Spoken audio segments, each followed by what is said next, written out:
सैयदना फारूक आजम रदी अल्लाह तआला अन्हु से रिवायत है कि हजूर नबी करीम सल्लल्लाहु अलैहि वसल्लम ने फरमाया कि जब मैयत को चारपाई पर लिटाकर 3 कदम चला जाता है तो वो कलाम करती है।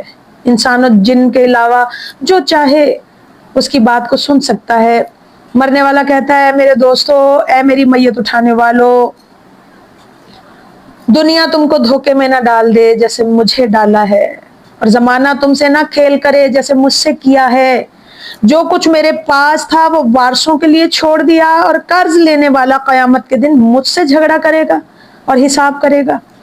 एक और रिवायत में है कि मलाइका जनाजे के आगे आगे ये कहते हैं कि इस शख्स ने आगे के लिए क्या किया, और लोग कहते हैं कि इसने हमारे लिए क्या छोड़ा।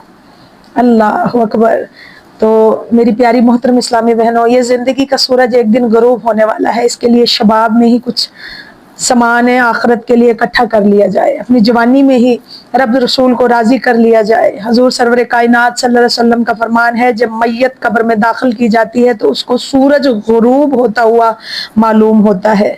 हाँ, और फिर आरफ खड़ी शरीफ मियाँ मोहम्मद बख्श साहब क्या कहते हैं कि लोए लोए परलन कुड़िए, लोए लोए परला कुड़िए, जे तद पांडा परना, शाम पई बिन शाम मोहम्मद घर जांदी ने डरना।